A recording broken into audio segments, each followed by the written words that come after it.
You heard me? No. Yeah, I heard you. What the hell? I thought I muted the mic. Oh, that didn't work. XSplit not listening to me, huh? Wait, let me make sure.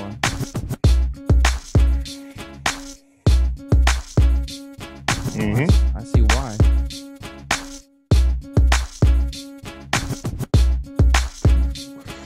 What up, peeps? This is your boy Glass to Get With It Sports, place where you get your sports the way you want it.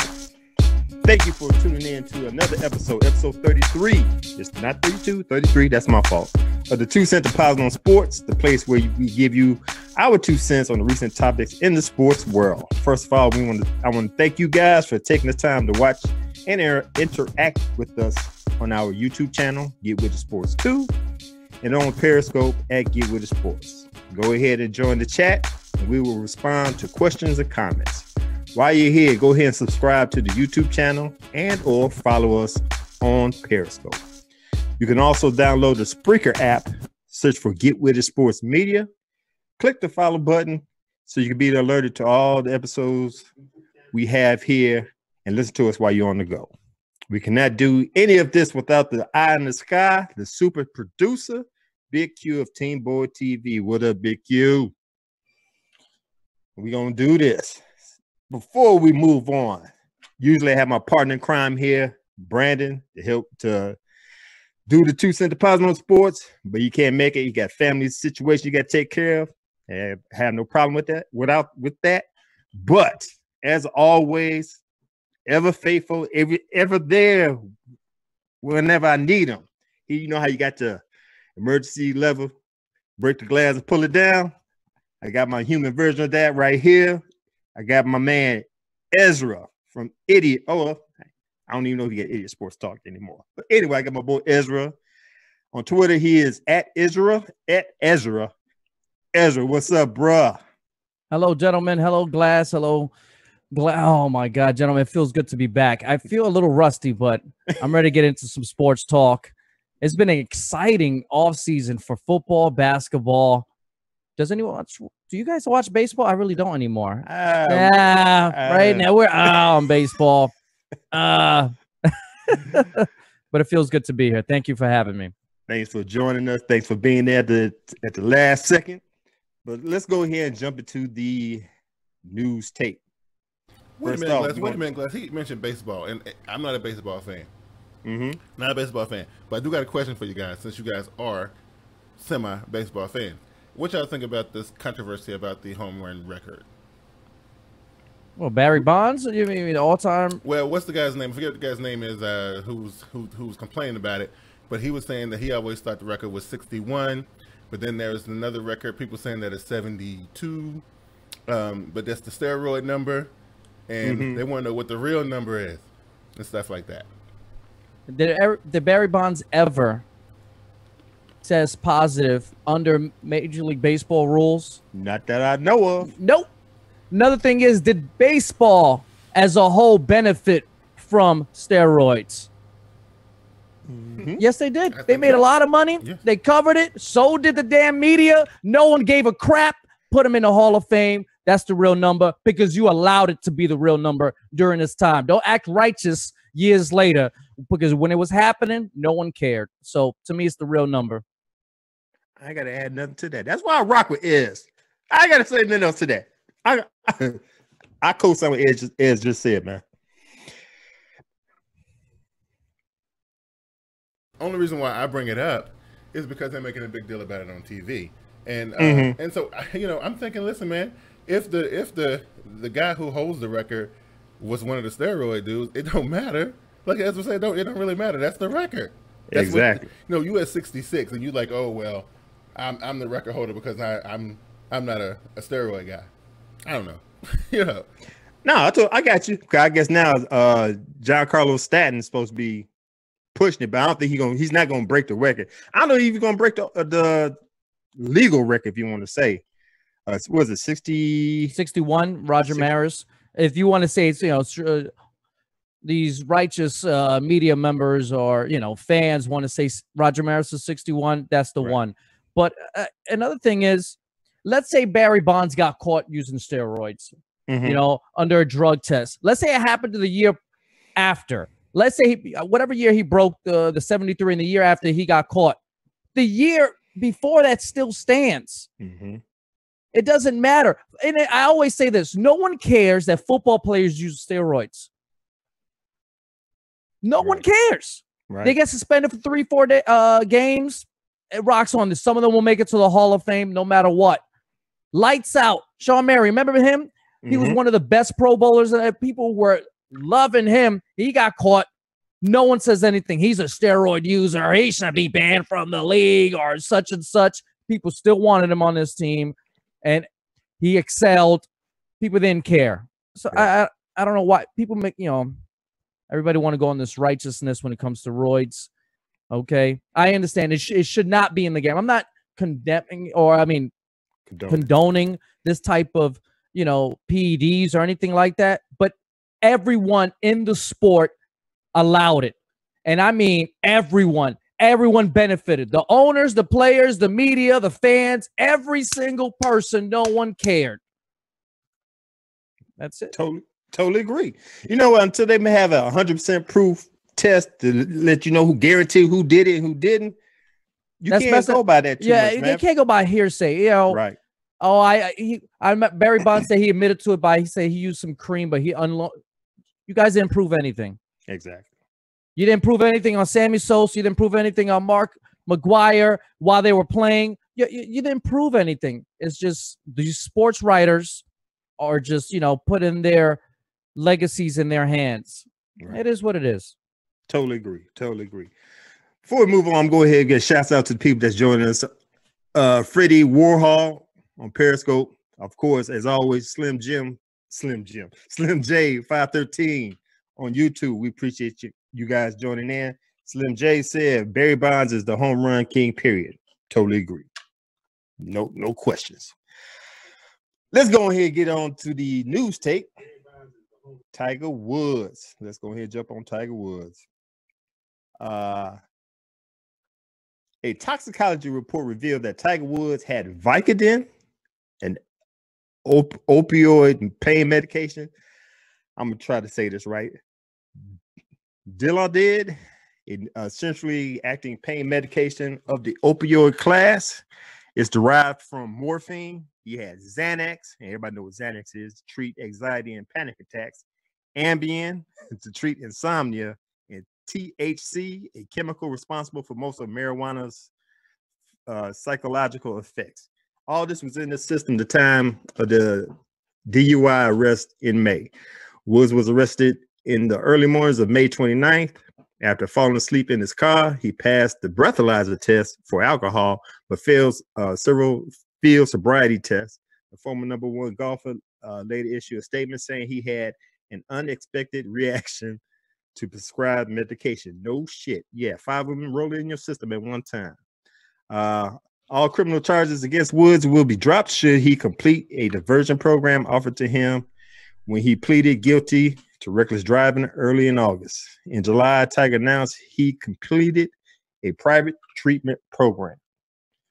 What y'all think about is? How you feel about that, man? Well, first off, it's sports out of the way here. We're talking about a human being operating a vehicle under influence, multiple drugs, which is wrong. You put your life and everybody else's life at danger. And it shows a deeper problem. If he does have a deeper problem, that he needs to go to rehab and hopefully clean himself up. I concern myself with the human being. I know everybody just thinks about just an athlete is an athlete. They're not humans. This guy is a human.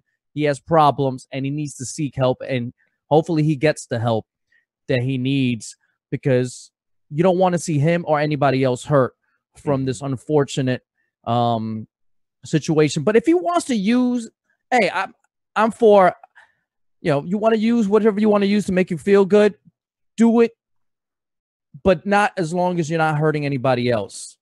Right. But if he feels like he needs help, I hope he gets it. And we want to see Tiger back at, you know, all phases rocking, you know, good on the golf course, his body healthy and his mind healthy. And I wish him well going forward. Totally agree. You know, like you said, this is past the sports. This is about the the individual and his pain tolerance. You know what I'm saying? I mean, like I said, I just named 5 different things that was in the system. He had 2 opioids, and we know opioids damage the body greatly. He had something for panic attacks. He had something for insomnia. That's just, I could see him sitting there act like he had peanuts in his hand, just popping them all up in his mouth at one time, dude. That's when you're in bad shape. And like I said, forget the sports, get yourself together. And I hear what you say, Ez, about him coming back to the sport of golf.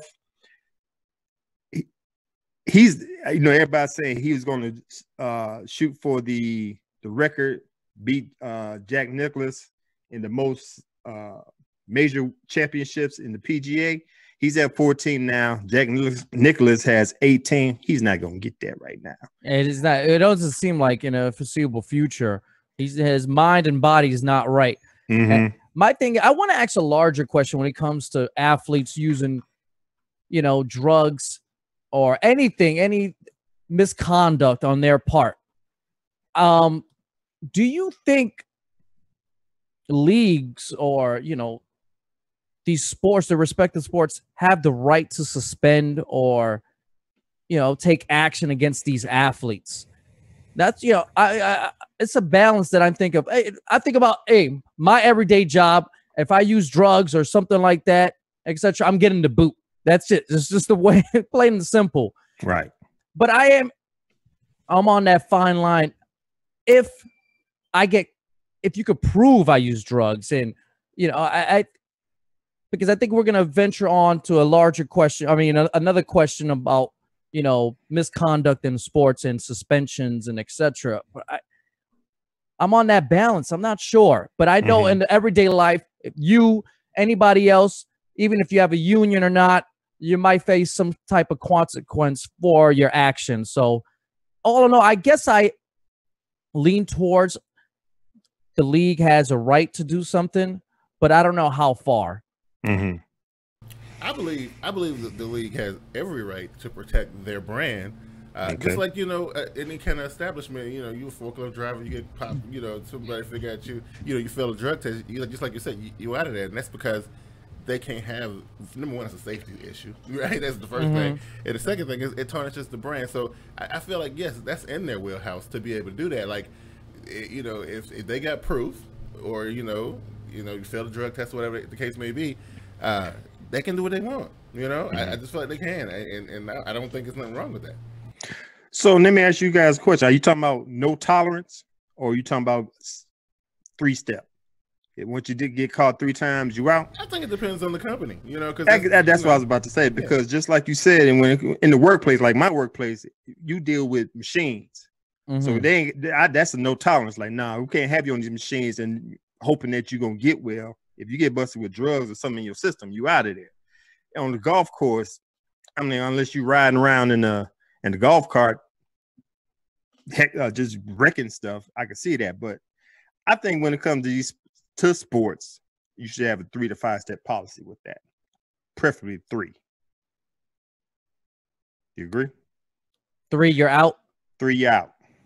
Period. I can understand. I understand those, and I tend to agree with those sentiments. You got to protect the brand because, in the end, I always say, no matter how much we love our sports, it's a business first. I stress this 1,000 times.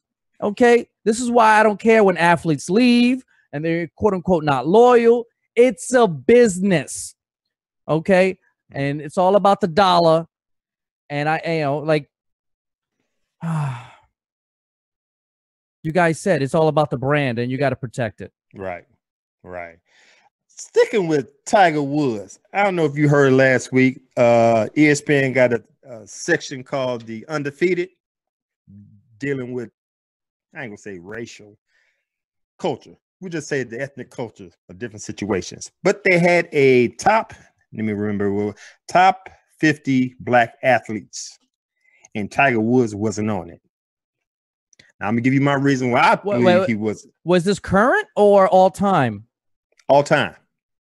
Oh man. Now, Mike Wilbon of ESPN had a response to the list, and he said, "Let's get something straight.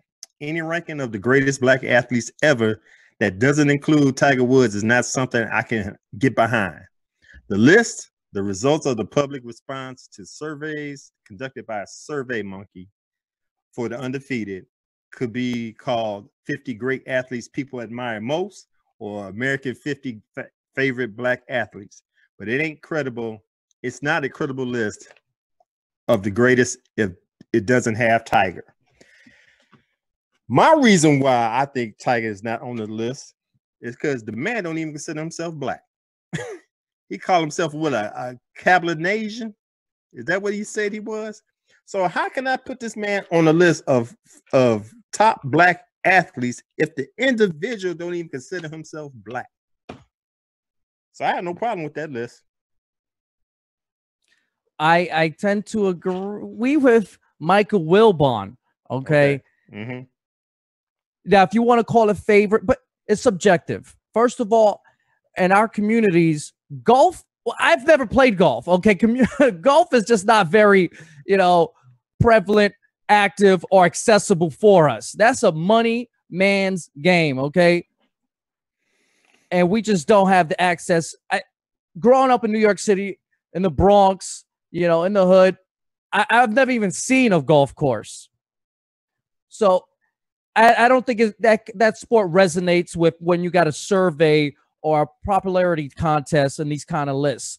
So, but Michael Wilbon, he's right. You should have worded it in that way. And when you have Glass feeling the way he does, of course he's not gonna vote for Tiger Woods if he doesn't consider, because you put the power in the fans' hands. So personal emotion is gonna come in.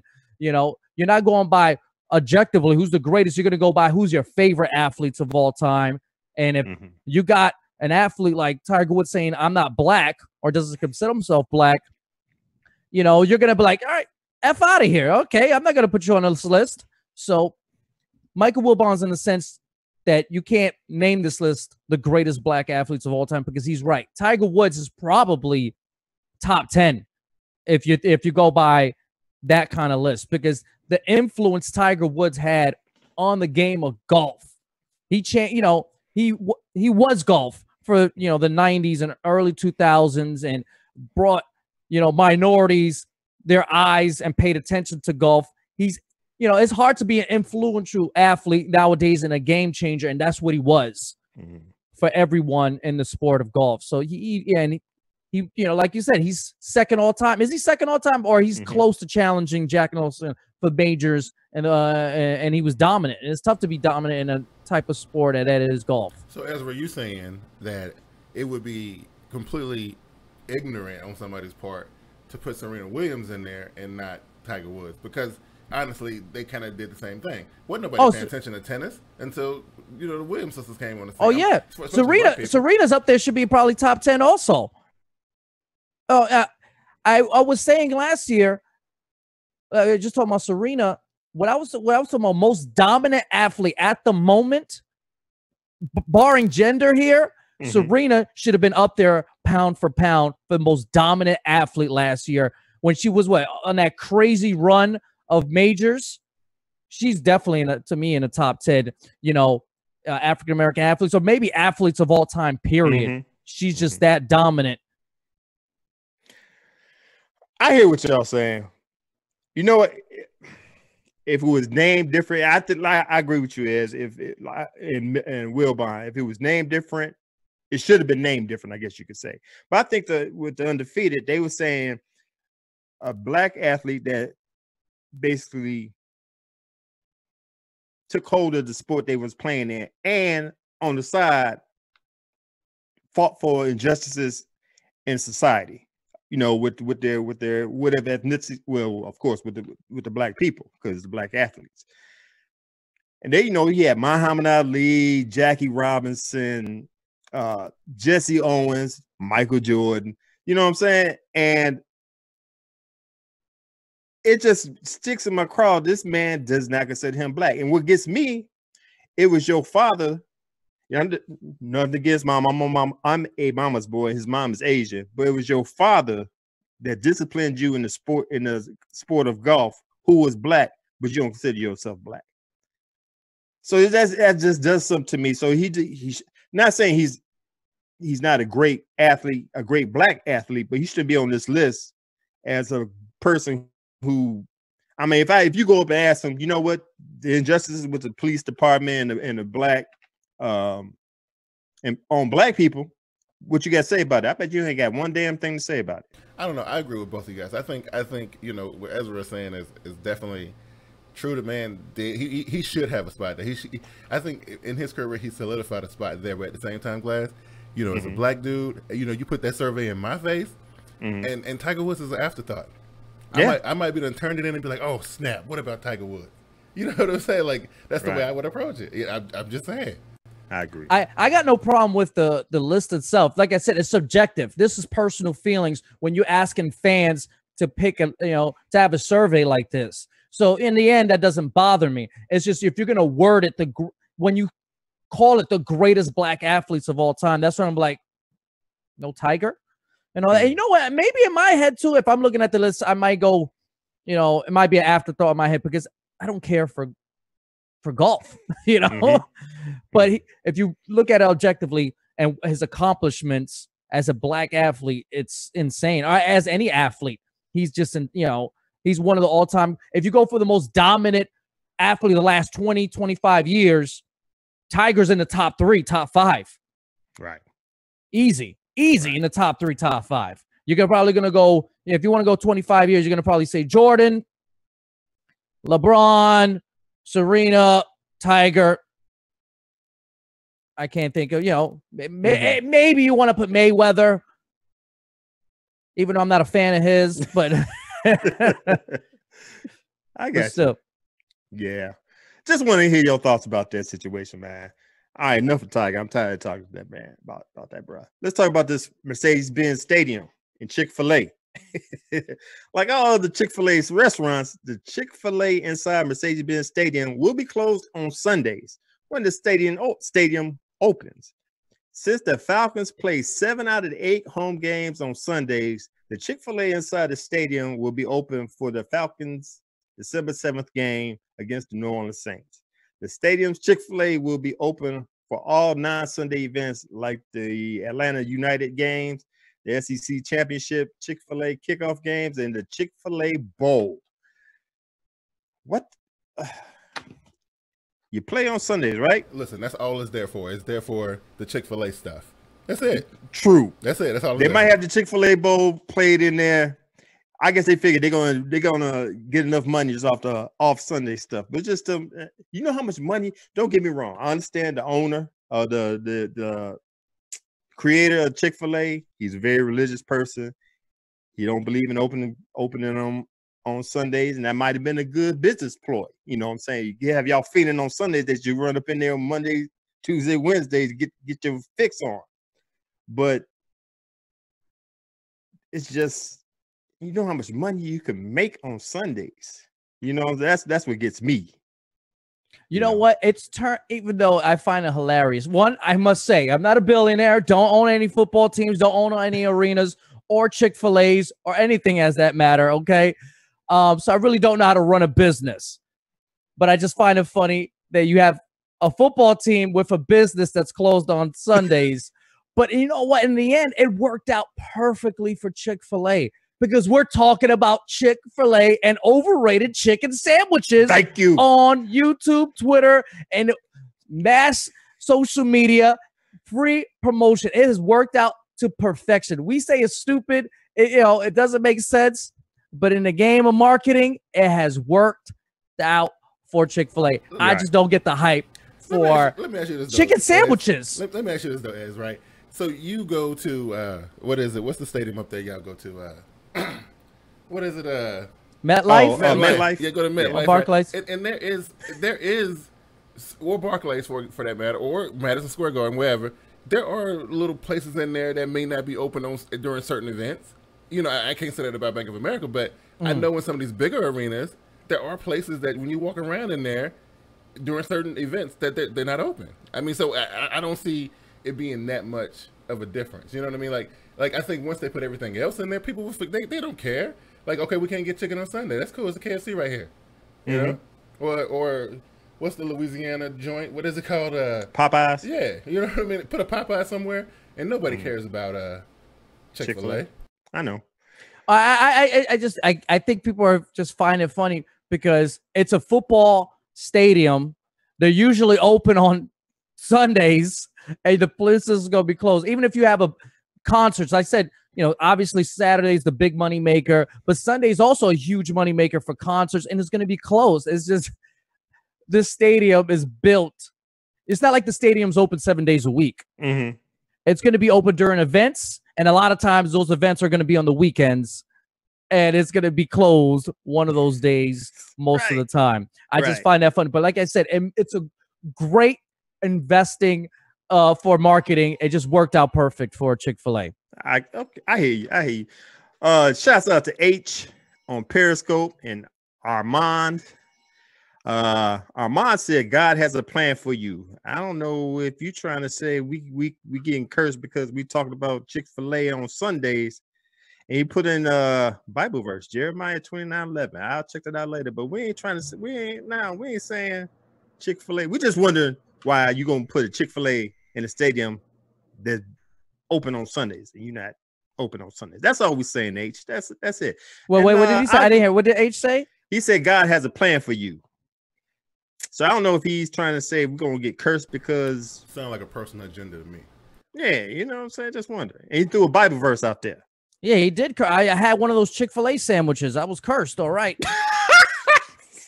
I'm just saying, the Chick-fil-A chicken sandwiches are pretty good, but I don't understand the hype over it. It's a chicken sandwich. Listen, I can't. I have a Chick-fil-A right around the corner from the crib. Been there one time. It's a good sandwich, but I ain't paying damn near $8. We have one near Times Square, and it opened up last year. The line went around the block. We only have one in New York City. I haven't gone to it. I've been to one in New Jersey one time because I was driving by, and I was like, it's a chicken sandwich. I just said in the end, every place sells chicken sandwiches. Right. It's not like I hate on their product. I just don't understand the hype for the product. I totally agree. It's like a baseball player getting, or any someone shooting a three or getting a single. Everyone does it. It's nothing special. It's not like a milestone. It's not like they have do they have a secret sauce? Am I missing something? It must be crack. I must have had a sandwich and had that sauce on it. But if we're talking about overrated food items, I'm going to say this because I love the West Coast In-N-Out Burger. Are you serious? I had it twice. I went up to the lady. I said, "This is my first time in the West Coast. It's In-N-Out Burger. You give me what the hype is about. I'll let you pick my order." I ordered two of them. I didn't even want to eat the second one. I did not. Wow. I understand compared to McDonald's, it's a solid burger, but to call it a great burger overall, no. Sorry. Man, I ain't with it, son. I ain't with it. Around here we got the Five Guys, and that's an expensive burger. Oh, it's an expensive. It is a good burger though. It's good, but it's expensive. It's expensive. Shake Shack. I like Shake Shack also. I like the shroom burgers. Since we talk about overrated restaurants, and we're gonna get back to sports, believe me, but I gotta tell y'all this story. Since we talking about overrated and overpriced, have y'all heard of the Sugar Factory? Yeah, there's one in New York City and one in Miami. I've never been there. Okay. We've never been there till about 2 weeks ago. I looked it up. I said, told my wife, let's go check this out, do something new. So we went over there to it. 8 o'clock at night. We had reservations, sat us down. Cool. Got it. They had these things, these goblets. With the drinks, with smoke coming out of it. Coming out of it. Yeah, right. With the dry ice at the bottom and stuff. Cool. We had a Mai Tai filled up. Ooh, cool. Nice of the decoration. So we both had shrimp dinners. They came in these little ass baskets. Peep this. Like what you put your pens in. Like a pen holder. All right. On the bottom was fries, on the top was shrimp. I had to take the shrimp out to get to my fries, but they was that big. And I asked for a Coke. Me and my wife asked for Cokes. They could bring these 6-ounce little ass bottles, the little 75, those 50-cent glass bottles. Yeah. So I'm looking and put a straw in it. So I'm looking at my man like, dude, look at me. What's this? this as big as they come? I said, yeah. I said, is this refill? My wife said, they refills? He said, nah. I said, oh, this ain't gonna end well. I can tell right now. So I'm looking around. They keep on showing these Kardashian videos. I said, what to keep on? My wife said, why do they keep on showing Kardashians? I said, I don't know. It's had a big old picture of Kim Kardashian on the wall. I said, is this a Kardashian restaurant? Come to find out, I think it's the youngest one, Kylie. No, not Chloe. Kylie Kardashian owns this restaurant. It's all over the world. Like he said, New York. I seen that video of the buy and all the stuff. So I told my wife, you know what? Let's not get dessert here because something ain't gonna be right with this bill when it comes to the table. So my wife said, he said, you want anything else? You want dessert? I said, nah, we good. Just give us the check. So the check comes to the table. So I let my wife handle it. She opens it up. Eyes got big. Arnold. I said, what? She said, look at this bill. Once again, did you hear what I told you we had? We had a goblet drink. One or two each? One each. Okay, just one. You shared one. Shared one. 2 shrimp dinners, shrimp baskets. I ain't gonna call them dinners, shrimp baskets, and 2 small ass 6-ounce Coke. Can we take a guess? I'm 115. I'm gonna say 115. Ooh, close. No, he's a hell no. $97. That's without the tip. See, the tip came out to 112, I think it was. I said, you know what? Listen, I just want to let y'all know I will spend $100 for a dinner, but give me $100 dinner. It's all about that places, those kind of places, because I work in the industry. It's all about presentation. It's not really about the quality. Was the food good at least? The food was good. Okay, all right. It's good. Like the drinks is all about, the presentation. I think that place is more geared towards the ladies and kids, etc., etc. I see a lot of ladies that love to go to Sugar Factory because they love seeing the presentation and the candy inside there and all that good stuff. Yeah. Just give me my Scotch neat and I'm good. I was like, whoa, I wasn't upset. I ain't gonna say I wasn't upset, but I was like, you know what? You got me. I didn't know. I should have asked. And Brandon said he'd been there. He said, man, you should have told me. I would have. I like, damn it. You should have told me. But anyway, only way I go back over there is, I got my 2 daughters. They into that reality mess. And yeah. So what you're trying to say, the Kardashians are making money. Kardashian making good. That place is packed. They're so stupid. Coming in behind they're so stupid, right? Yeah, I wish I was that stupid. I wish I had this stupid bank account. So yeah, I just had to put that out there. Okay, I digress. We digress. We're gonna swing it. We're gonna put the car back on the track and let's keep going with the sports. Joe Thomas, center for the Cleveland Browns, did something I think was astounding. He's a surefire Hall of Famer, no doubt, but he got the patience of a saint, and he also got an amazing memory. He was asked on E60 to name all 18 quarterbacks he played with over his 11-year career as a Cleveland Brown, and he named them all. Let me give you this list of the 18 quarterbacks he played with: Derek Anderson, Charlie Fry, Seneca Wallace, Colt McCoy, garbage, Brady Quinn, garbage, Jake Delhomme, garbage, Ken Dorsey, garbage, Brian Hoyer, trash, Bruce Gronkowski. Oh, who?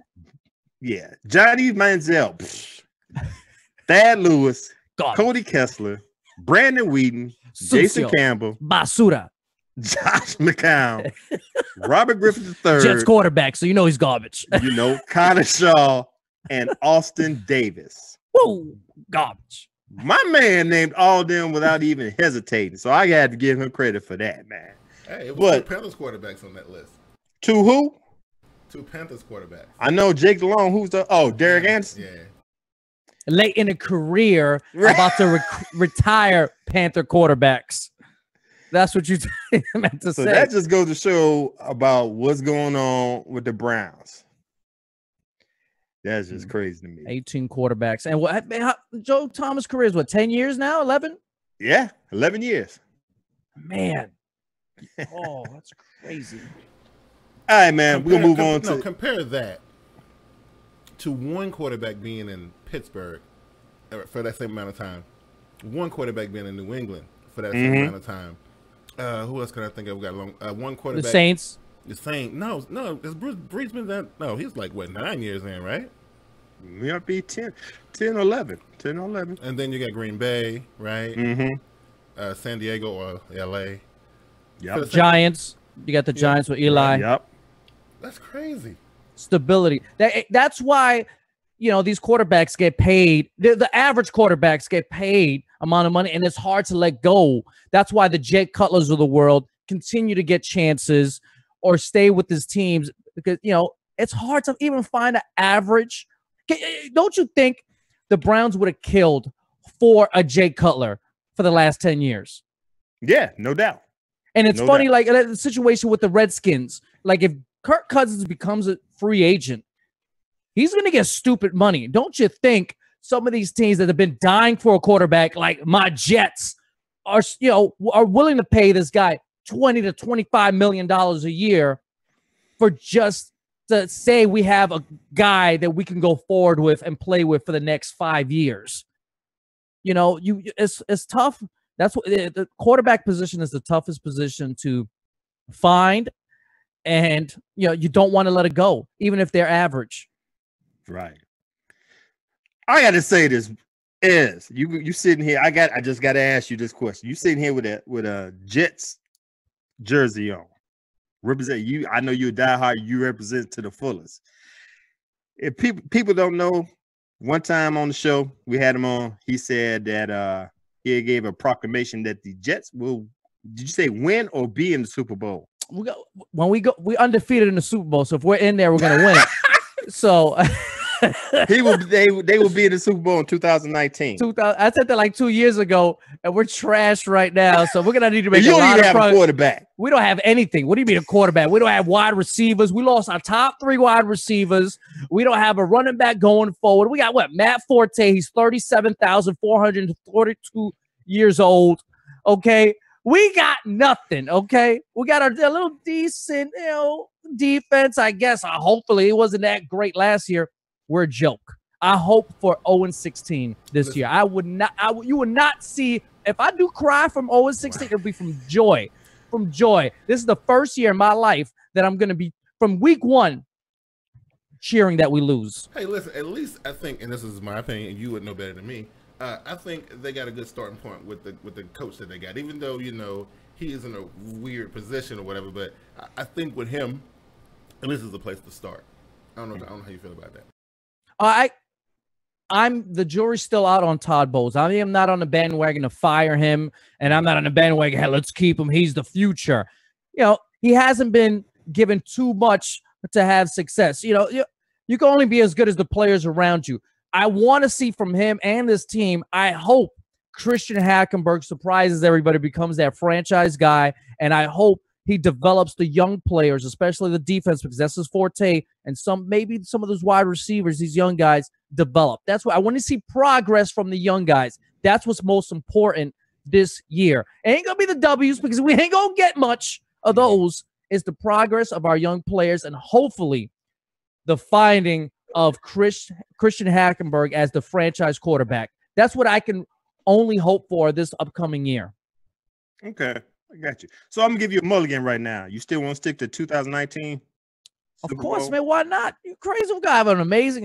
Come on, yeah. I don't think if I'm a betting man, I'm not going with my Jets in 2019 because there's so much work to be done. Exactly. Our offensive side of the ball. If you don't think Christian Hackenberg is the answer, we got to get a quarterback. We got to get wide receivers. We got to get a running back, and we still got to get a piece or two on the offensive line. There is so much work to be done on the offensive side of the ball.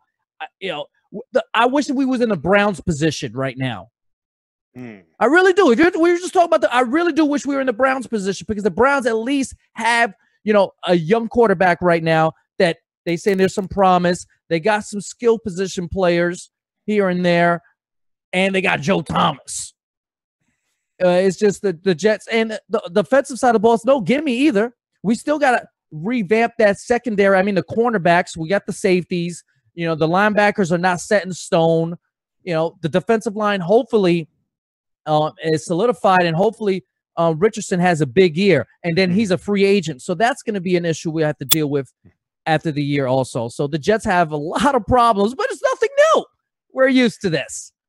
But see, to me, if you're going to rebuild, it's a 3 to 4 year process for you even gain traction to be a playoff contender. Those for bad teams. You guys teams been stuck in this rebuilding mode for 40 years.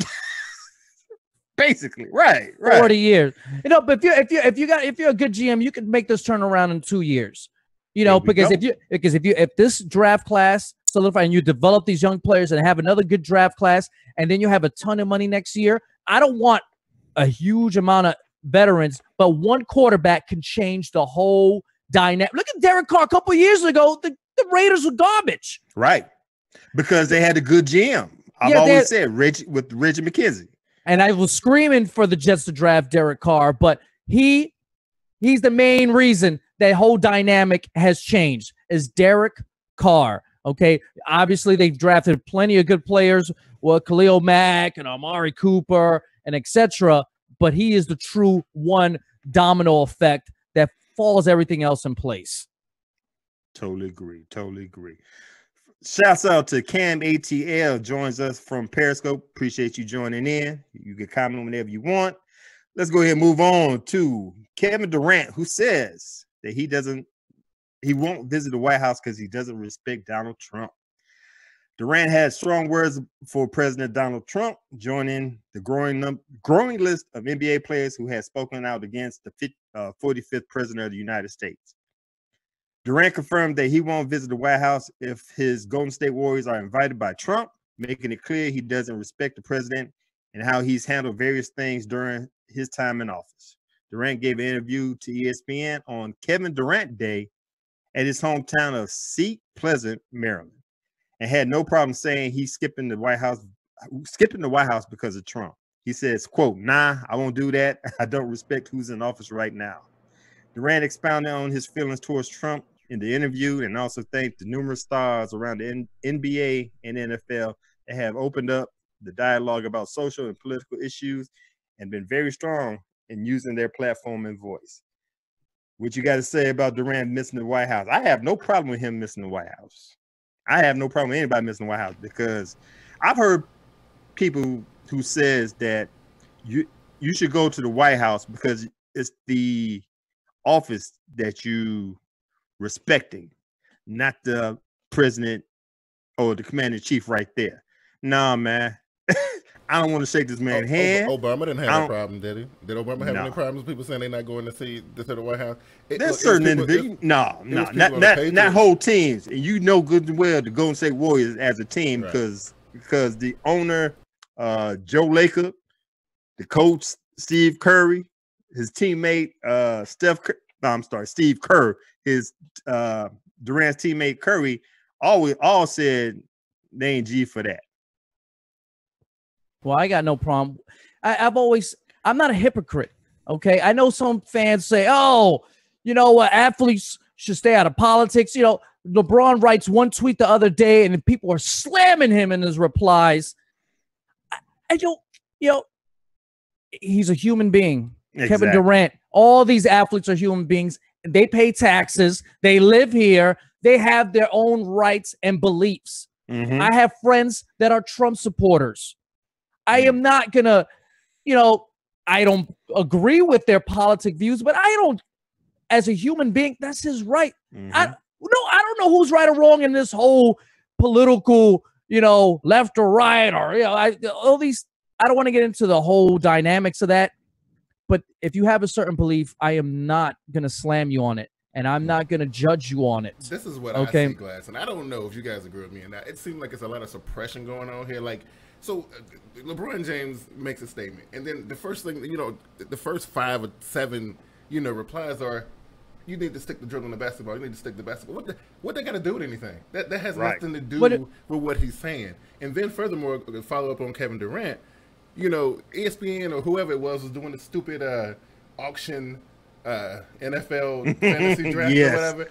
And they had that was dumb. And in this climate, you can't do stuff like that with little paddle. Exactly. And, people, you can't do that, man. It's ridiculous. It's like, like you said, stick to dribbling and basketball. It's like me telling a plumber, stick to fixing the pipes. Why are you talking about politics? Who's allowed to? If athletes are not allowed to talk about politics, who is? Right. The plumber, the IT guy. We all have. We do these jobs because we got to support our damn livelihoods and put a roof over our heads and try to get women. Okay. All right. Right. Like, who has the right? Only lawyers? That's who's in crime. Only lawyers are allowed to talk about politics and lead this country. Maybe that's one of the reasons this country has got some of these damn problems, because not enough people from all various fields and forms of life are not represented or have a voice. Everyone should have a voice, athlete or not. And it's ridiculous. And I have no problem with Kevin Durant going or not going. That's his belief. And I don't care about his money. I don't care where he goes. I don't care about any athletes. All right. This is, guys, to everyone out there, this is sports entertainment. Entertainment. It's like our TV show. It's our drama. It's our way from fantasy land. Maybe that's the reason why, but in the end, they're humans. Right. So I really don't care what they do. All right. At the end of the night, I got to pay my bills. I got to wake up in the morning and be stressed out, have more gray hair at work. I don't care. Okay, I really don't. And more power to every athlete and anybody else, a plumber, IT person, stripper, on your rights and your beliefs and whatever you feel. Right. And just to piggyback on what you're saying about fans talking about stick to sports. You damn if you do, damn if you don't. If you don't, if something jumps off, first thing the reporter gonna say is, what you feel about kneeling on during the national anthem? When you ask me the question, I'm gonna answer the question, and then you got a fan say stick to sports because it ain't something that you wanted, that you agree with, dude. Just like you said, players are people too. They got feelings, they got opinions, and that's like we got opinions here. Everybody got opinions, and that's the same thing with Colin Kaepernick. He was kneeling. Exactly, mind his own business. Till a reporter came to him. He didn't say, "Hey, I'm doing." He didn't walk up to a reporter and say, "Hey, did you see me kneel out there? Did you see me? I put my knee down during the anthem. Did you see it? Well, I got to let you know the reason. No, someone noticed a couple weeks later. I noticed you were kneeling. Why are you kneeling during national? No one gave a flying, about that until someone asked, and then, here we go with this whole, now he's being blackballed. Yeah, you damn right he's being blackballed. For years, go through the videos. I don't like Colin Kaepernick as a quarterback. I think he's garbage. Okay? But he damn sure deserves to be in the NFL because guess what? He's garbage, and he is a starter on the Jets right effing now. And I think he's garbage. Believe me. I said it Colin Kaepernick is garbage. I never wanted him on my team, but he deserves to be in the NFL because he's better than 90% of backups in the league. And he could be a starter on damn sure at least one team, and that's the New York Jets. And I could damn sure go through a lot of other teams. He could be a starter for the Browns too. He's better than Brock. It's ridiculous, but he didn't ask for it. Like you said, the athletes are not asking. Most of them, 90, maybe a few maybe want to push their agenda or something like that, but they're minding their own business and being humans, and they're being criticized for living their damn life and having an opinion in the country they live in and pay taxes in and et cetera, just like you guys. Everyone else that's watching this. This is where I was saying where the suppression is coming from, where, it's cool as long as, nobody notices what's going on. But when you start speaking, we got to shut that down. We can't have you guys talking and acting and I ain't gonna call it protest because I don't think that's what it was. But demonstrating, you can't do this stuff. We don't want to see that. You know what I'm saying? Like, we're gonna suppress that however we can. By telling the dude to stick the dribbling the basketball or whatever the case may be. Or keeping Colin Kaepernick out of the public eye. That's we don't want to pay attention to what they're talking about because it makes us look bad. And I hear this lame excuse that it affects the business of these. But you got to look at it as the business side of it. The 49ers didn't lose any revenue. Nope. Colin Kaepernick's jersey spiked up in sales. The 49ers lose season ticket holders. Did the TV deal, decrease because of this. If the No 49ers revenue. were smart, they would have kept Kaepernick around because Well, Kaepernick, he opted out. Well, I'm saying they should have did what they could to keep him around. That's what I'm saying. You know, but because he was good for them because they ain't got nothing else going on. New stadium, you know, can't really get, you know, wins in the stadium or whatever. At least we got Colin Kaepernick to look at, you know? Right. You know, Colin Kaepernick can fit on any team. Just like Ed said, he's better than 90% of the backups. And I can say he's damn near better than 50% of the starters. And I seen him this morning on Twitter. I guess who was Jacksonville played yesterday? Jacksonville and they played another Florida team. Then they play Miami Dolphins. Was that right? Was it Miami? I thought the two anyway, played each other. There was a fan in the crowd that made his own jersey with Kaepernick on the back and his number 7. And I sat there thought like, the way borders looked out there, hell yeah, Kaepernick can fit on there real nicely.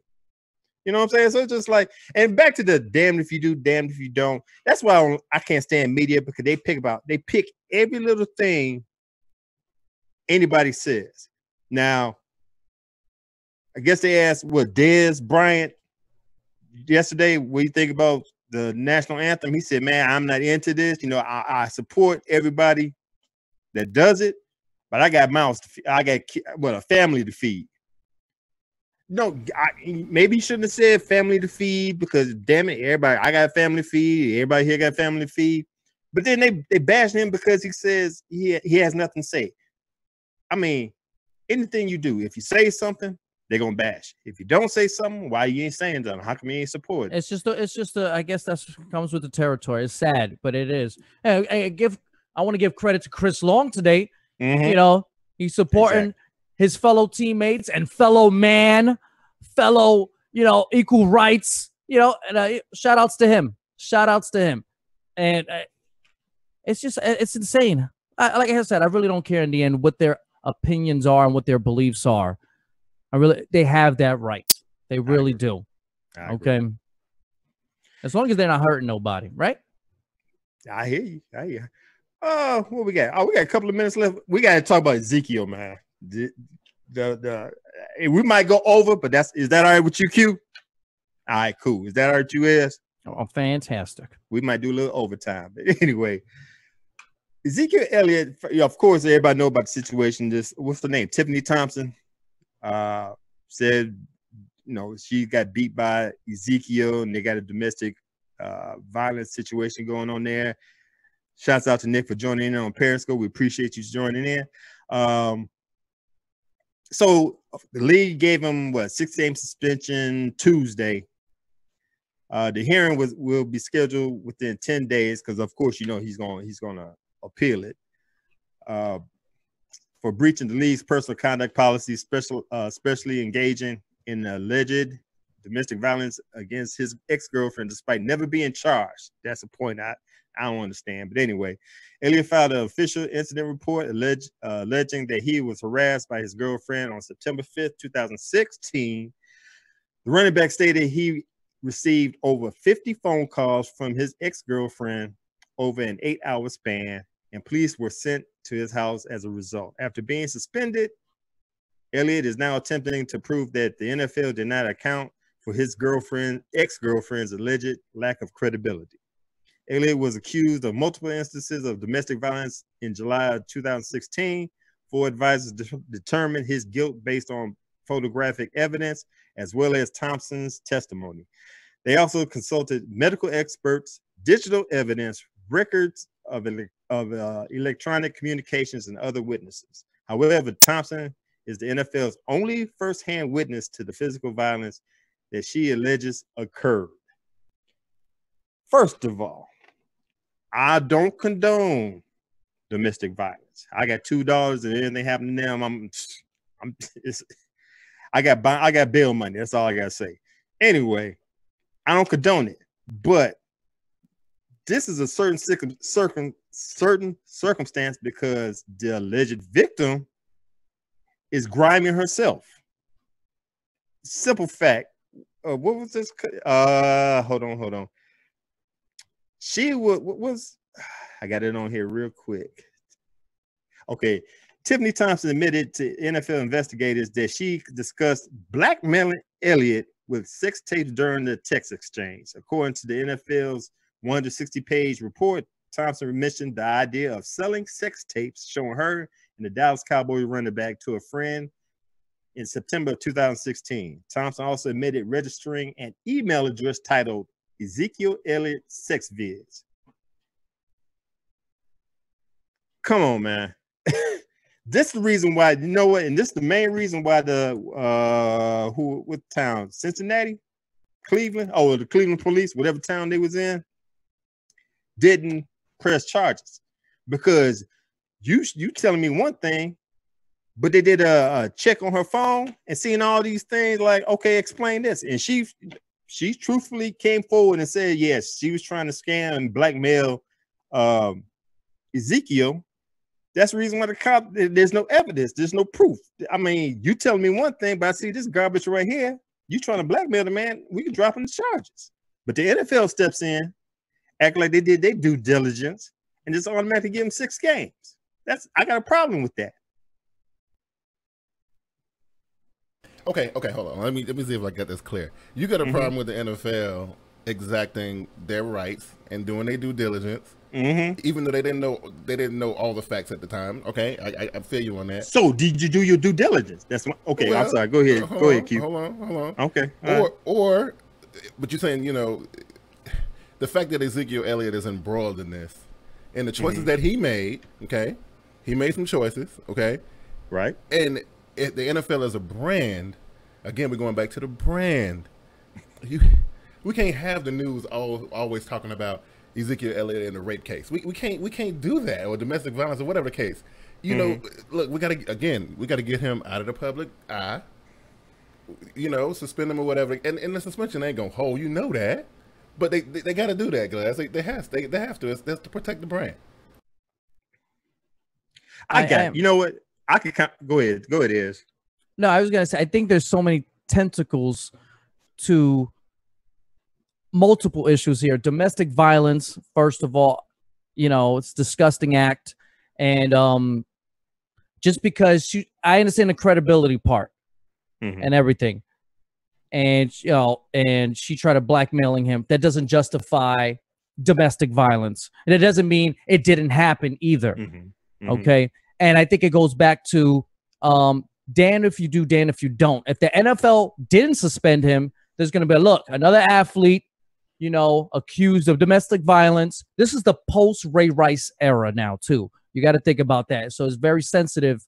You know, there goes another athlete not being punished for not, you know, for being involved in this situation, et cetera, et cetera. And because then you got domestic violence groups, which is true. This is a fact. This is why a lot of women that are abused physically outside of the sports world, et cetera, don't come forward because they feel like no one believes them at the same time either. And that's a big problem. There's just so many tentacles that comes at this disgusting situation. And I'm not just talking about this. I'm just talking about the overall picture here. I don't know what you could really do in this situation if you're the NFL. This is post-Ray Rice era. You got all these groups. You got all this backlash. But you really don't have all the facts either. But at the same time, the NFL put themselves in this situation. You want to talk about brand and such, and you botched it one time and multiple times over the years because domestic violence, I don't know why we need to see a video, was exactly that in a video. I don't know. I guess, you know, I hyped it up more. So you want to put yourself in this arena being the judge, jury, okay, NFL, this is what you have to deal with. And now, as athletes growing up, this is what you also have to deal with going into the NFL. I'm not saying the NFL is right or wrong, because what is the right situation to do here? If we had the power of hindsight, if he didn't do nothing, he doesn't deserve any games. But we don't know for an actual fact. And since this is the post-Ray Rice era, what can the NFL really do? Take the backlash from this side of the group or the fans from this side? Either way, they're going to get it.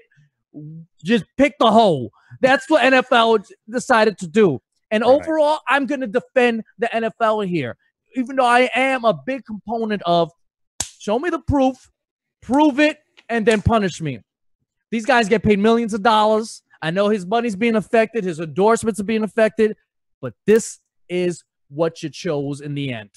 Okay, Yeah, going forward, this is what athletes are going to have to choose, dealing with, the situations outside of the field and how the NFL is going to protect its brand and etc. I just don't see a win-win in any situation here. And what can the NFL really do? What can Ezekiel Elliot really do? If he really is innocent, sorry, bro, you just got to bite the bullet. Sometimes we're innocent and you just got to bite the bullet. And I know it's not fair. There's a lot of stuff in our lives that's not fair. Hey, Glass, and I know you all about the player, but you got to understand, if it ever comes down between the brand and the player, the NFL always going to choose itself. Always. The players are dispensable. Who cares? Yes, he's great, and he's, maybe a once-in-a-lifetime athlete, but we'll wait another lifetime. We'll find another one. But we ain't going to let nothing like that tarnish the brand. And I agree 100% with Ezra. I'm going to agree with the NFL because, you can't. You have to make these choices on your own. And individually, when you come into this league, you know what it's about. And you know what? A lot of that stuff that you thought you could get away with back in the day when you was in school and stuff, this is the pro leagues. You can't do this stuff. And I mean, in the NFL, look, they made an example out of Ray Rice and Greg Hardy and Colin. Look, if you cross the Ray NFL, McDonald? Yeah, they gonna make an example out of you. You know what I mean? And they can't just sit back and let this slide. It just ain't gonna work that way. If the NFL or any sports league or any business were to say let make it black and white. Hey, I am not going to suspend or do anything to an employee unless the system does something to him first. Would there be a problem today? I don't know. If you've done this from the day one, I am not going to punish anyone unless the legal system's going to punish you. Would this be a problem? So that's why I say before. That's what I was asking before.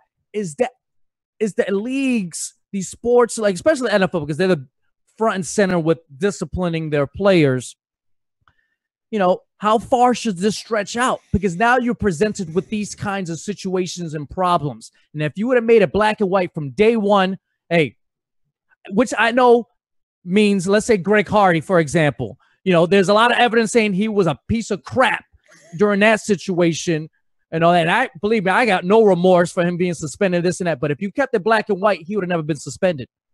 And the league would have been like, well, the legal system say he was innocent. The charges were dropped. And I know, once again, it goes back to, like I said, domestic violence and and women, and these groups say, hey, this is why women don't come forward, because we don't feel no one listens and no one gets punished. And they're 100% about it, because I have plenty of female friends, and they feel scared to open up about certain situations. They feel like no one's listening or going to protect them, and that's sad. It's just sad on multiple levels.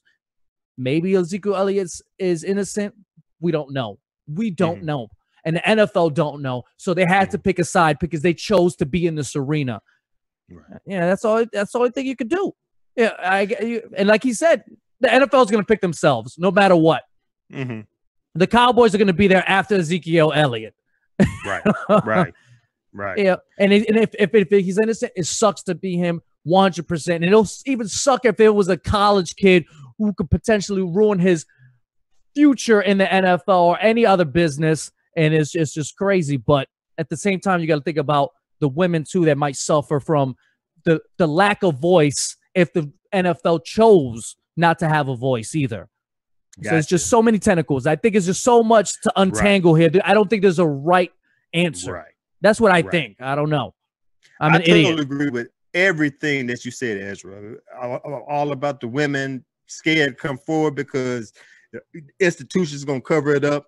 That's going with the Baylor University situation, the sex abuse situation, the Waco police covering everything up, the administration, all that. I got all that. But there's always, and let me once again say, I don't condone domestic abuse. So I want y'all to sit here thinking I'm caping up for Ezekiel, because if Ezekiel did this, he deserved more than 6 games.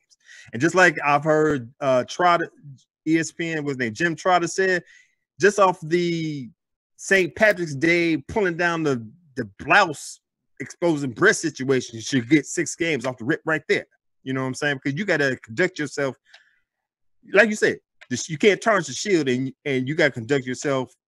And Ezekiel Elliott's got to remember, he's a walking business himself. Right. He is a brand himself. Exactly. The NFL is a bigger brand, but you're also a brand. You're the business. Your body's a product. Your image is a product, et cetera, et cetera. And I'm not going to discount. There's going to be some humans out there that take advantage of systems and situations and sensitivities. So that means maybe some women are going to use to their advantage. Oh, you're an athlete? Oh, sex tape. Oh, you're an athlete? Oh, domestic violence. And overall, that just hurts everyone. That hurts the women that have legitimate, struggles in their lives and have to deal with this. And it hurts the athletes who are innocent or the athlete who covers shit up. Yeah, or these institutions that it hurts punishes the women. It hurts the league. It hurts the women. It's just humans, as we can tell, sometimes are assholes. It's sad to say. Disgusting, and they take advantage of certain things. And then it's just, like I said, it's just tough to analyze and to come with a perfect solution because humans are not perfect. I agree with you. I think the gray areas are getting grayer because on his side, he's just, as I always say, stuck on stupid. He's still immature, and he's doing not even college stuff. He's doing high school stuff right now, and he's like, I learned how to do that. Then the other side is you got these women out here, and I said time and time again, crying wolf, trying to get that bag, trying to grab that bag real quick, get that quick fast money. And this is all I gotta say. All the players out there listening to the show, don't do no sex tapes. I know it's a macho thing, all this stuff. If you make a sex tape, make sure you don't give it to her. I don't understand. If you give it to her, that's automatically money out your pocket right there. I don't understand how athletes don't learn from other athletes' mistakes. Right. Like if you see a video record, be like, yo, hold up. You better pull up the stiff arm. Be like, hold up with that. Take that. No. Only get down in places that you approve of. Like you ain't gonna go to no strange. Like don't go to her spot. Don't go to her hotel that she set up. You know what I'm saying? Right. That goes with Von Miller. This fool right here, Ezekiel. Come on, man. You can't have them tapes out there like that, man. If she want to record, you keep it. And to women, stop trusting these athletes. They feel not all of them.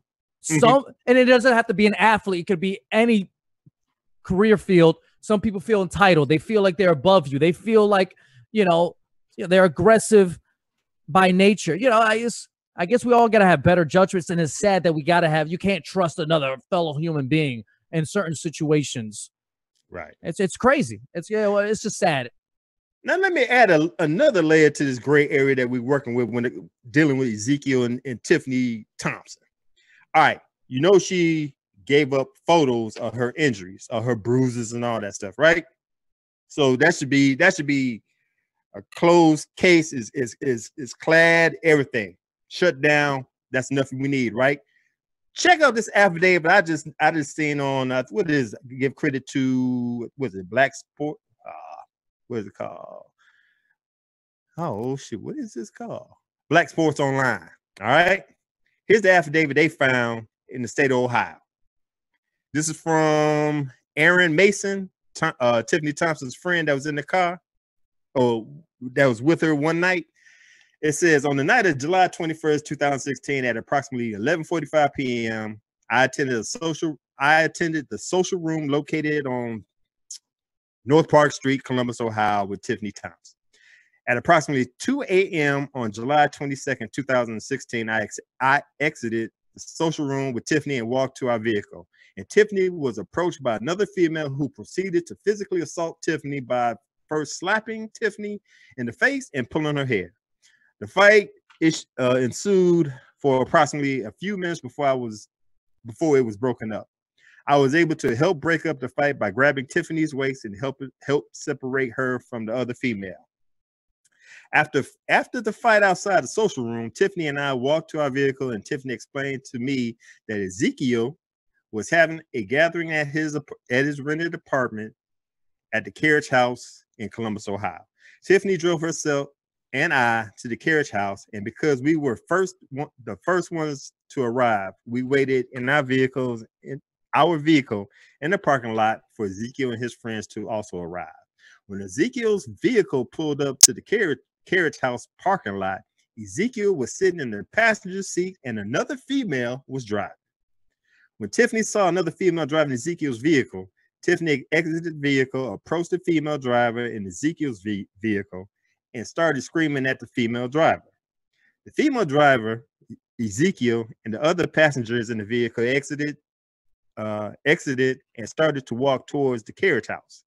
At no point during Ezekiel's walk to the carriage house or at any time during the night did I witness Ezekiel come into physical contact with Tiffany or touch Tiffany. While Ezekiel and his friends entered the carriage house, Tiffany yelled to Ezekiel that she was going to ruin his career and call the police.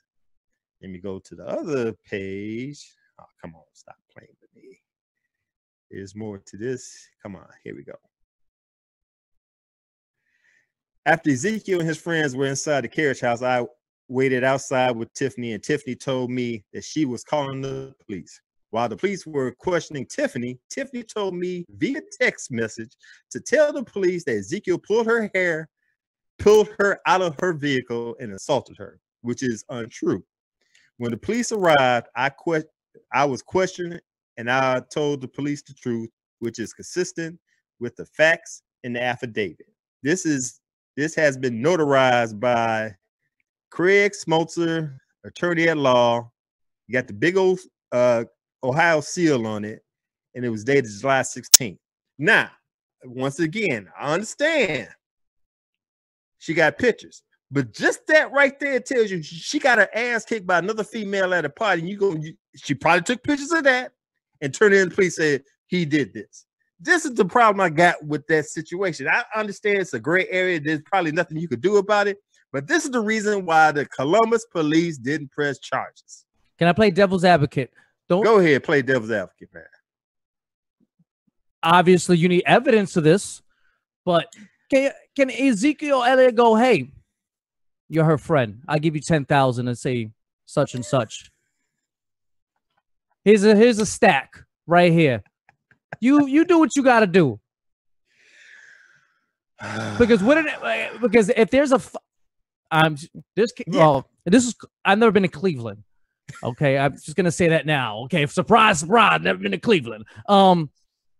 Usually in New York City, there's cameras everywhere. If there's a fight outside somewhere, someone caught that fight. Where's that fight between these two females? I'm not saying, like I said, never been to Cleveland. I hear, by Joakim Noah, there's only factories, so maybe there ain't no cameras over there. Maybe I'm wrong. Maybe it could be in the alley. There could have been a street where there was no cameras. I'm saying is Ezekiel Elliot could heasily say, hey, I remember what Chris Carter said. Yeah, here's a few dollars, honey bunny, and do what you got to do. Here's his attorney. I got you. But this is the only. But if you're going to go by evidence, you're correct. Glass, you're correct. The NFL should have not suspended him based on this evidence. If you're going to go based on facts, but like I said, there's just a lot of things going into this. If you're going on facts, you're right. He never got charged. Like I said, if you want to make it black and white, Ezekiel Elliott should now got 0 games. Greg Hardy should have never got games. No, if you want to make it black and white, but I believe in gray areas. There's too much going on here, too much money, too much branding, all this good stuff, and all, domestic violence. It's just so much going on in there that this is why it's the situation today. Right. And you know what? All this is I'm sure everybody fault Ray Rice for the NFL being in this situation right here. But I got to fault the NFL because you are so consistent to be so consistently inconsistent. It's ridiculous. Set your rules, make your game plan, and leave it as is. If it's 6 weeks, make it 6 weeks. You tell us what is it called? What did they say? It's a no tolerance rule. It's 6 weeks.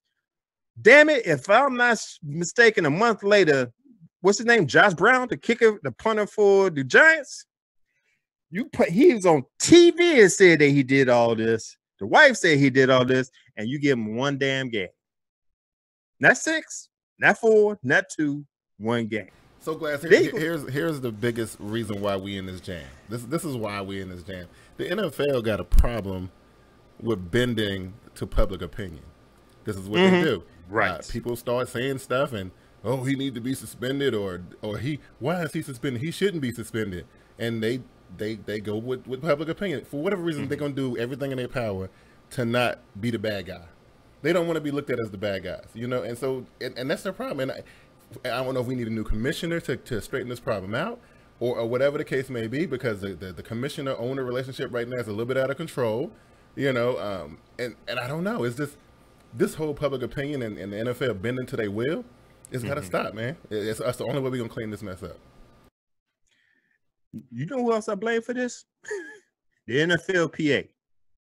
For the simple fact, I used to be a union steward at my job. Brandon is now currently the union steward, and we both said whoever the officials for the NFLPA need to be fired, because they ain't do this shit right anyway it goes. You gave Roger Goodell full autonomy. You agreed to this deal. And what gets me most that people really don't understand, you made it a 10-year contract. Not a 4-year, not a 10-year contract. So you got to deal with this shit for a decade. With you have no say on what's going on with Roger Goodell, what he put down there. A decade. Hey. That's crazy to me, man. Yeah. Hey, I say this all the time. I'm always, usually 95% of the time I'm on the player side. You guys know me. I'm always for the players. Players first. Don't care about, I'm an employee. These football players are an employee. Okay. I'm not about the establishment. Okay. I'm not about the man. Okay. You agreed to this contract. I'm with you, Glass, 100%. Anytime, I see these statements or I see these tweets by athletes, yeah, we should make money like the NBA, or they see these NBA contracts and they go, wow, we should deserve that. You agreed to it. This is your fault. You want guaranteed money, guaranteed contracts? Fight for it, okay? But you got too comfortable when it comes to negotiations. You got too scared. You don't want to miss those checks when the season starts. The owners are willing to miss a few checks, and we know why, because they got a lot more money. Right. But if you want change, you really got to fight for it. And and it goes for all fields of union places and stuff like that. You want something, you got to really fight for it, and you got to sacrifice for it. Right. I deal with this at my own job. Okay. I tell them, I want my worthless union out. I tell the union reps in their face, yeah, you need something, Ezra? Yeah, you gone. That's what I want. But I can't do nothing because the other people are not willing to sacrifice. And so I don't blame the union. I don't blame anybody. I blame us. Blame us. And the NFL players should do this damn same thing. Blame yourselves. Totally Ezekiel Elliot, you're part of it, okay? You're part of the players union now. So welcome to the next agreement comes around. Ezekiel, be in the forefront, Ezekiel Elliot. If you don't like this, I don't want the NFL to have control over my suspensions and et cetera, et cetera. Be in the forefront. All these players that feel like they're innocent in all this. Right. And you know what? As a person that deal with the union, this is what DeMaurice Smith need to do. And I think he said something yesterday as if to say there will be a strike 2021. There will be something going to jump off, which is what I agree with what he's saying for simple fact. Just like Ezra said, people want their money. People wasn't prepared to lose checks and was willing to sign whatever they had to sign on this 10-year deal. But you got what we got 4 years left now. This is the right thing. DeMaurice Smith need to tell the players, listen, as of this time right now, don't buy no expensive houses, no expensive cars, no expensive gifts. Save all the money you can, because in 2021, we're going to strike if we don't get what we're supposed to say. Because I guarantee you, these owners are going to be prepared. Oh, yeah.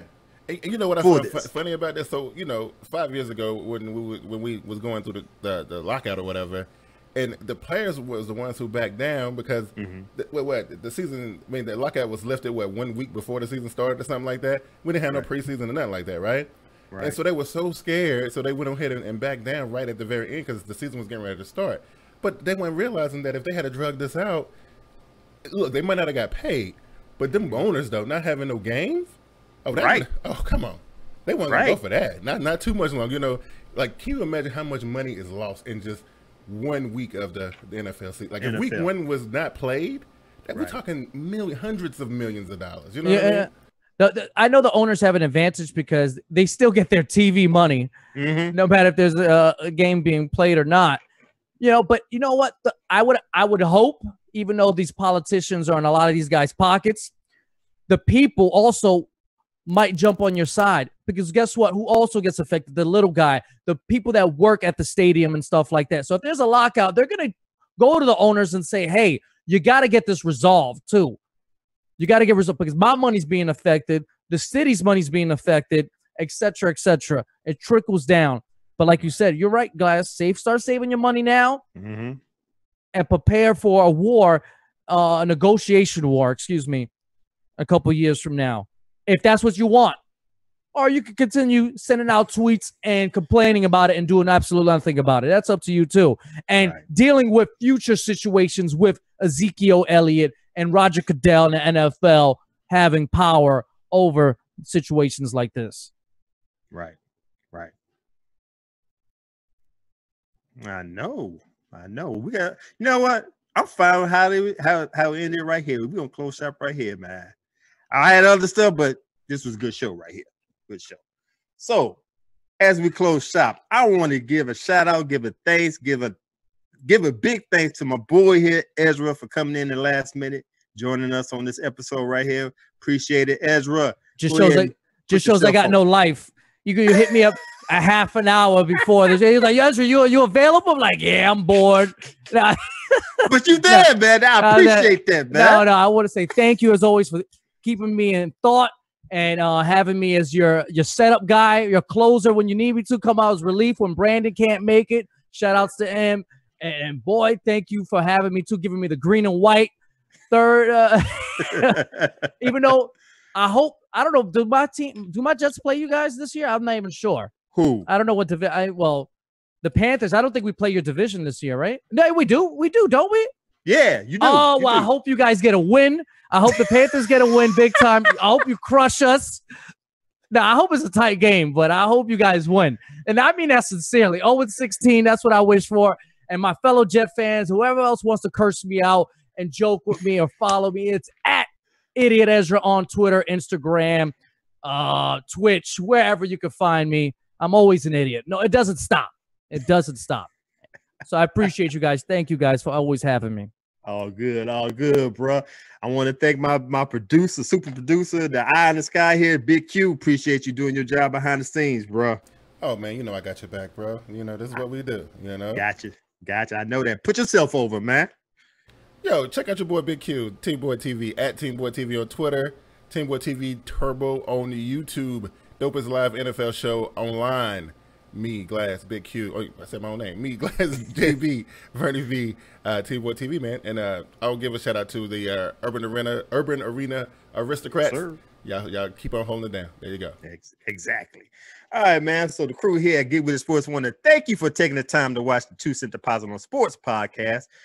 And we want to thank everyone who chimed in on the live broadcast via YouTube or Periscope. Once again, while you're here, click the subscribe button down there and or the follow button so you can be alerted to all the new episodes to the shows we have here at Get With It Sports Media. You can find me on Twitter at Get With It Sports, my partner in crime, Brandon at LEB412. Read the post on our blog page at getwithitsports.wordpress.com. Follow us on Facebook at Get With It Sports, or contact us via email at getwithitsports2@gmail.com. And I'm going to put it out there. Once again, I'm going to put it out there even more times. We have our Pick 'em or Shut Up League coming around the corner. Ezra, I don't know if you signed up, man. I didn't sign up yet. I know you've been the bottom feeder for years. You know, I know. I get that last place locked in. You never want to follow like my picks. That's right. Yeah, well, you got to throw shade at me like that. If you guys want to join the Pick 'em and Shut Up League, hit me up. Like email at getwiththesports2@gmail.com. Hit me up on Twitter and DM me. Do whatever you got to do at getwiththesports. I give you the password and everything. Cause I know it's free, but I can't just let everybody up in there. You got to do a little work. You know what I'm saying? So once again, if you want to get in the league, hit me up there. I think that's about it, fellas. And as always, on Get With It Sports, place where you get your sports the way you want it. Be good, be safe, get with it. Peace. Peace.